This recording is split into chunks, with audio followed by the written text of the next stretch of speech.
मेरा नाम है शराज अहमद। मैं फतेहपुर रजौरी से बोल रहा हूँ। ये इधर हमारे फतेहपुर में बहुत फ्लड आया है, इसलिए हमारा खेत देखो, खेत में बहुत नुकसान हो गया है।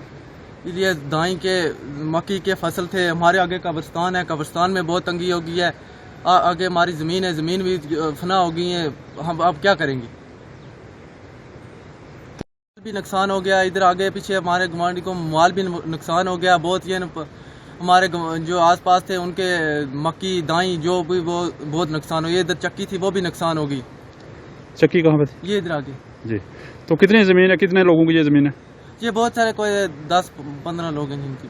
अच्छा, हाँ। क्या क्या लगा हुआ था यहाँ पे? इधर दाई लगे हुए थे, इधर मक्की थी, उधर दाई थी। हाँ, गंदम सब बह गया। सब बैग।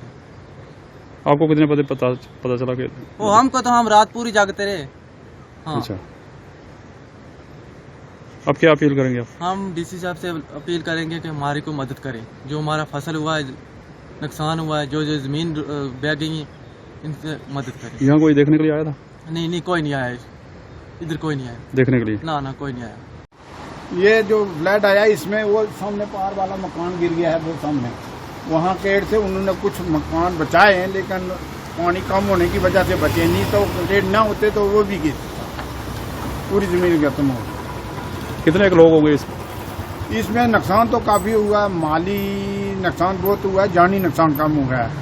बैल, गाय, भैंस, बकरियां, घोड़े बहुत बह गए हैं, लेकिन यह है कि जान का नुकसान यहाँ नहीं हुआ है। सिर्फ बहरोड में हुआ है, एक आदमी जो अभी तक मिला नहीं है वो नुकसान हुआ, बाकी जमीन का बहुत नुकसान हुआ। मेरा नाम ऑनरी कैप्टन तालिब हुसैन कुवैती से बोल रहा हूँ। आपका न्यूज़ चैनल का शुक्रिया, जो कि 19 तारीख को जो फ्लड आया इसमें बहुत ज़मीनें, बहुत लोगों का नुकसान हो चुका है। हर एक किस्म के चैनल मीडिया वाले आए हैं, लेकिन खबरें ही और तस्वीरें ही लेने पड़ी हैं, लेकिन अभी तक कुछ इन्होंने मौके पर हेल्प नहीं की है। मैं डीसी साहब और J&K के गवर्नर साहब उमर अब्दुल्ला साहब और सेंट्रल गवर्नमेंट को बोलता हूँ कि आपके थ्रू कि जितना नुकसान यहाँ ऐती रजौरी में पुंछ में हुआ है, इतना भरपूरी करना इनका बहुत मुश्किल है, लेकिन फिर भी मौके पर आकर इनके साथ मिलना और मलम लगाने का काम कर दिया जाए तो अच्छा है। तो ये जहाँ मैं खड़ा हूँ, यहाँ इस मकान के साथ में से एक ब्रिज आता है जो इस पाले महल्ले को जोड़ता है। इस जोड़ने से आधा पुल जो है ज़मीन का नुकसान कर दिया, आधा इस साइड में रह गया है। तो एडम स्टेशन से मांग करता हूं कि यही पुल अगर किसी और जगह, शॉर्ट जगह में लगाया जाए, इस पार्ले महल्ले को जोड़ा जाए है। पुल तो इसके नीचे बनाया गया, उसका भी एक पावा बैठ गया है, तो इसको बनाया जाए। लेकिन ये यहाँ पर इन लोग ऐसी के लोगों का ज़मीन, धान, मक्की, घराट, मकान जो जिनसे रोजी रोटी चलती थी वो ख़त्म हो चुकी है। इस वक्त किसी के पास कुछ नहीं है। ऐसा सैलाब कभी आपने देखा सर?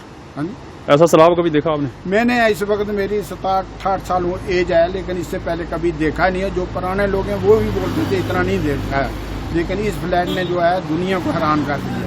यहाँ नहीं पहुँचा पानी, वहाँ भी पहुँचा दिया और नुकसान कर दिया। अभी यहाँ पर जो रात दाएं बाएं इनके मकान है दरिया के, इसका भी अभी कोई भरोसा नहीं रहा कि कहाँ से कहाँ चला जाए। तो लिहाजा एडम से यही है दरख्वास्त की जाती है कि जहाँ जहाँ क्रेट बन चाहिए वो देना चाहिए, ज़रूर मुलाकात इनके मदद की जाए। अब हम डीसी साहब से ये अपील करते हैं कि हमको डंगा दिया जाए। इधर हम अपनी खेती का मेहनत मजदूरी करके हम रोजी रोटी कमाते थे, अब माल मवेशी को खिलाते थे, खुद भी खाते थे। अब हम क्या करेंगे? हमको डंगा दिया जाए या हमारी कुछ मदद की जाए। कितने लोगों की ज़मीन थी? इधर 8-10 लोगों की, 15 लोगों की ज़मीन है।